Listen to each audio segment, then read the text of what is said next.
초분단의 현장 휴전선. 이 휴전선을 사이에 두고 우리는 침략의 무리와 이렇게 대치하고 있습니다. 6.25의 뼈저린 순환의 역사가 있기에 우리는 일각의 방심도 있을 수 없습니다. 그러나 우리는 지금 중대한 시련의 벼랑 위에 서 있습니다. 경제는 불황에 빠지고 따라서 실업자는 급증하고 노사 간의 분규, 학생들의 소요 등으로 사회는 안정을 잃고 있습니다. 교내에서 시위를 계속하던 학생들이 거리로 뛰쳐나왔습니다. 계엄하에서 더욱이 국가 원수가 외국 순방 중인 때의 말입니다. 학원의 자율화를 허용하고 면학 분위기 조성에 최선을 다해온 정부 당국의 호소에도 불구하고 날이 갈수록 데모는 과열해지고 급기야 이렇게 거리로 나와 혼란을 빚고 있습니다.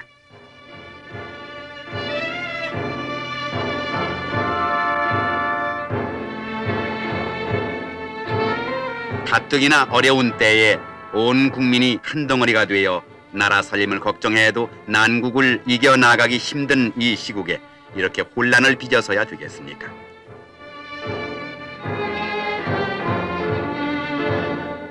혼란을 막으려는 경찰에게 돌을 던지고 심지어 차를 굴려 사람을 상하게까지 하면서 어떻게 하자는 겁니까? 예정을 앞당겨 귀국한 최규하 대통령은 나라의 안전을 위해 5월 18일 자정을 기해서 전국 일원의 비상계엄을 확대 선포하고 전국 대학에 휴교령을 내렸으며 내각을 개편했습니다. 그리고 계엄사령관은 18일 1시를 기해 포고령 제10호를 발표했습니다. 그런데도 광주에서는 이날 또 참으로 엄청난 사태가 벌어졌습니다.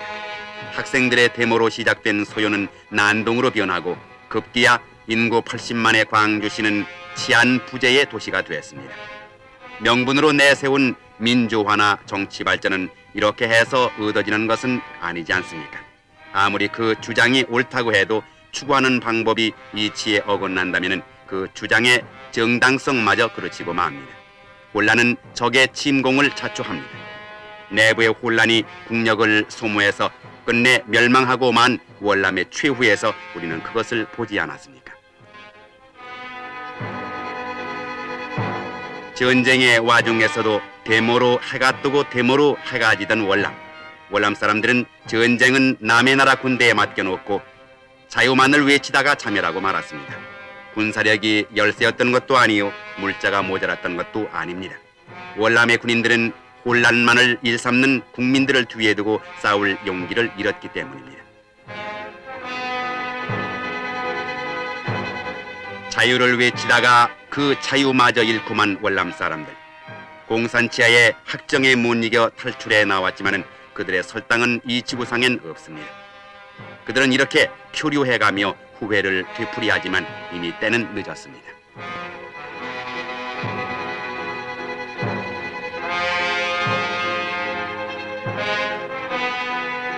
광주 사태는 날이 갈수록 심화되었습니다.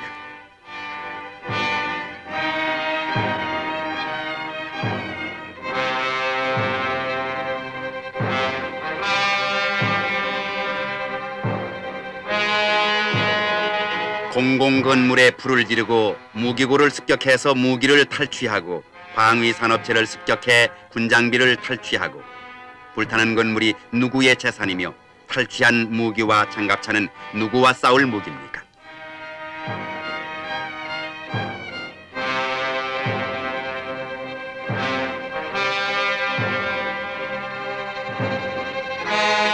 이렇듯 광주 사태가 극렬하게 된 데는 북괴의 간첩과 오열의 공작이 없었다고 볼 수 없습니다.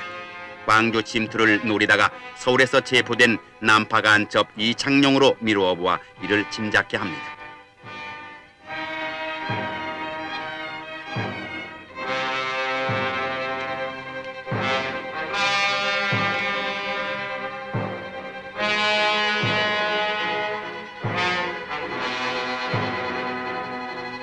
때는 왔다는 듯이 북괴는 정규 방송을 전면 중단하고 우리의 혼란을 선동하고 있습니다.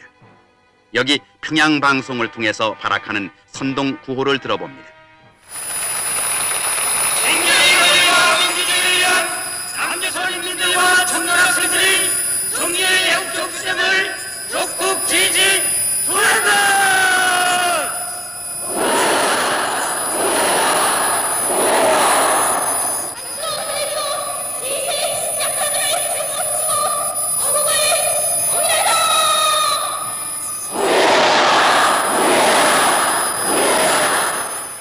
이렇듯 격증하는 북괴의 적화 책동, 괴수 김일성이 기회 있을 때마다 뇌까렸듯 남한에서의 지원 요청이 있으면 받아들인다는 기만적 조작으로 남침 모험을 자행하고 있다는 사실, 이것 또한 우리는 명심해야 합니다.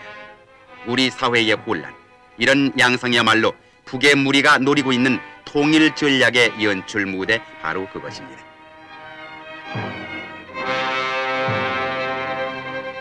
지난 21일에는 박충훈 국무총리 서리가, 그리고 25일에는 최규하 대통령이 광주에 내려가 시민의 이성에 호소했습니다. 최 대통령은 담화를 통해서 다 같은 동포요 국민인 이상 얘기해서 해결할 수 없는 일이 없다고 말하고, 이런 상황의 계속은 국가 안위와 직결된다는 것을 깊이 생각하고 냉정과 이성을 되찾아 사태를 수습해 나가자고 호소한 것입니다. 정부 수립 후 혼란 속에서 불의의 침공을 받은 6.25. 사흘 만에 공산 침략의 무리에게 수도 서울을 내주고 우리는 피란길을 재촉해야 했습니다.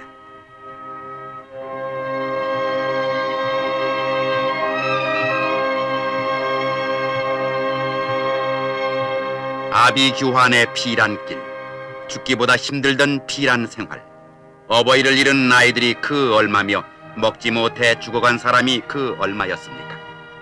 그동안에 공산 치하에서 학살당한 사람 또한 그 얼마나 많았습니까?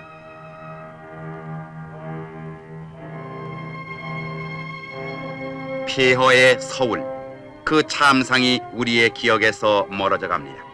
피땀으로 쌓아올린 오늘의 조국을 다시 폐허로 만드시렵니까? 이 엄청난 비극을 결코 되풀이할 수는 없습니다. 지금 우리에겐 숱한 어려움이 가로놓여 있습니다.